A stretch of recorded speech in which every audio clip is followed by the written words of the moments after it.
C'est dans le cadre de la commission pêche, où je siège actuellement au Parlement européen, que j'ai eu l'occasion de découvrir des territoires et des hommes, particulièrement en Bretagne, où j'ai découvert et j'ai appris un petit peu tout ce qui concerne aujourd'hui l'algoculture. L'algoculture, ce sont les algues, c'est la cosmétologie, c'est des engrais naturels, c'est des antibiotiques, c'est de la décarbonation. Ce sont des débouchés énormes et multiples, à côté desquels nous sommes en train de passer aujourd'hui et qui est mise en avant par des hommes au devant de qui j'ai pu me rendre, notamment en Bretagne.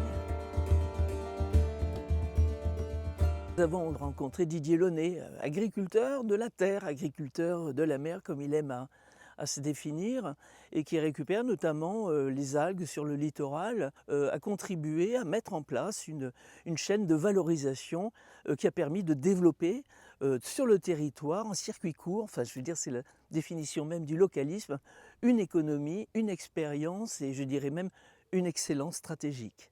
On est agriculteur de base, mais aussi on aime la mer, on aime les produits de la mer. Et l'algue, c'est un produit qui est riche. Quand on ramasse des algues l'hiver, on ramasse vraiment tout ce qui est au bord de l'eau. On ramasse la fraîche. Tout ce qui est en haut, on laisse d'office, on ne touche jamais. Toujours un produit pur, quoi. Parce que l'algue, tant qu'elle est un peu humide, elle reste en vie. L'algue rouge, ouais, elle pousse dans les plateaux à la recherche là, qui se trouvent entre Quiberon et Belle-Île là, et Ouate. Et arrivée à maturité, quand elle arrive à un stade de pousse, elle se décroche naturellement. Et en fonction des vents, vents de sud-ouest, reviennent sur nos côtes, quoi. Des fois, ça apporte des quantités énormes. Là, on a eu un arrivage à peu près sur la plage de Port-Maria autour de 5000 tonnes. Aujourd'hui, on prend à peu près 3% des 5000 tonnes pour l'usine, ce qui est pas grand-chose, quoi. Positif d'exploiter cette ressource parce que autrement, elle va rester se dégrader. Et puis en plus, il y a du volume. Il y a du volume qui est assez quantitatif, quoi. Parce que l'algue, c'est quelque chose qu'on revalorisera tout le temps. Il y a des gens qui font plein de choses avec et c'est génial. L'algue rouge, c'est chargé en semis et ça part chez Olmix à Bréant, qui retraite après pour faire leurs produits, quoi. Le premier métier, c'est agriculteur. Alors je trouve ça hyper intéressant ce que fait Olmix pour diminuer ou enlever les pesticides sur les cultures, quoi. Pour moi, c'est l'avenir de demain, quoi. Donc ici, on est devant un champ de blé, et ce champ de blé, il est juste au pied des habitations. Donc l'agriculteur a préféré réduire complètement les chimiques. Sur ces blés, il a appliqué les produits de la gamme Olmix à base d'algues. Donc on a quelques milliers d'hectares, et on a un beau succès avec cette farine sans pesticides à label « Merci les algues ». Oui, les algues, ce sont aussi des engrais sans phosphate, sans nitrate, qui ne s'écouleront pas dans nos mers et dans nos océans, ce qui contribue aujourd'hui à l'acidification et à la pollution de nos océans. Donc les algues peuvent aussi contribuer à la régénération de nos mers et nos océans.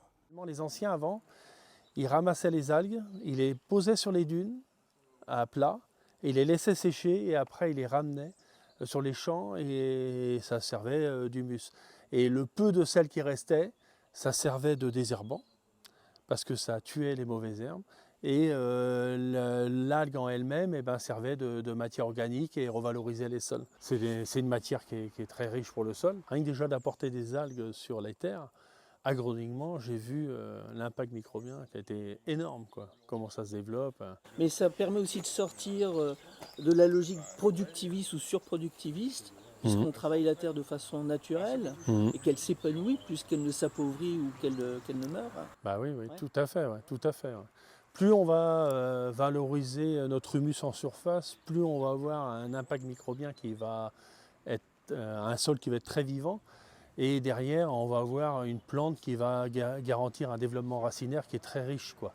Et ça, on a tout à gagner. Hein. On a tout à gagner. Ce qui est intéressant ici, avec Didier Launay et sa structure, dans la presqu'île de Rhuys, il a montré la voie qu'il faut qu'on emprunte aujourd'hui. Là, ici, on est sur de l'algue rouge qui nous vient des fonds marins, qui se décroche Et le sujet algues vertes de la baie de Saint-Brieuc, il faudrait qu'ils viennent voir ici un peu comment on travaille. C'est mené par des acteurs locaux, agiles, très réactifs, et qui trouvent des solutions pour gérer la valorisation derrière. On est capable aujourd'hui de réduire du pesticide, on est capable de réduire de l'antibiotique, on est capable d'intégrer ces algues en lactofermentation dans des pâtés, dans des saucisses, dans des steaks hachés. Le marché, il est énorme. Donc, trouvons des solutions intelligentes pour régler ces problèmes des 8 ou 9 baies d'algues vertes. Allons chercher les pêcheurs, mettons des filets, mettons des bouées. On va les pomper, on va les transformer dans l'usine de Bréant. On en a besoin. Ça paraît complètement fou aujourd'hui que le mix il est en train d'aller chercher des algues en Indonésie et aux Philippines. Ça veut dire que donc à terme la production elle va délocaliser là-bas puisque le gros des produits qui sortent de Bréant vont sur l'Asie. Donc aujourd'hui, de grâce, retour à l'intelligence, retour au pragmatisme. On a un exemple ici. Le problème, et vous l'avez vu avec ces acteurs que nous avons rencontrés, des entrepreneurs, des héros du quotidien qui ont des idées, qui ont des brevets à déposer, qui sont pleins d'initiatives. À l'heure actuelle, il y a l'Allemagne et les États-Unis qui ont finalement l'exclusivité des brevets sur l'agriculture du vivant. Il faut absolument, avec ces acteurs, avec cette excellence qui nous caractérise, qui caractérise, osons le dire, le génie français, que nous défendions notre souveraineté. Parce qu'être dépendant de pays tiers sur des secteurs aussi importants que le secteur alimentaire, ça n'est pas admissible. Parce que les algues ne sont pas des déchets ni une fatalité. C'est une formidable richesse que nous devons absolument prendre en considération et qui peut nous apporter énormément de mains dans le cadre de l'économie bleue.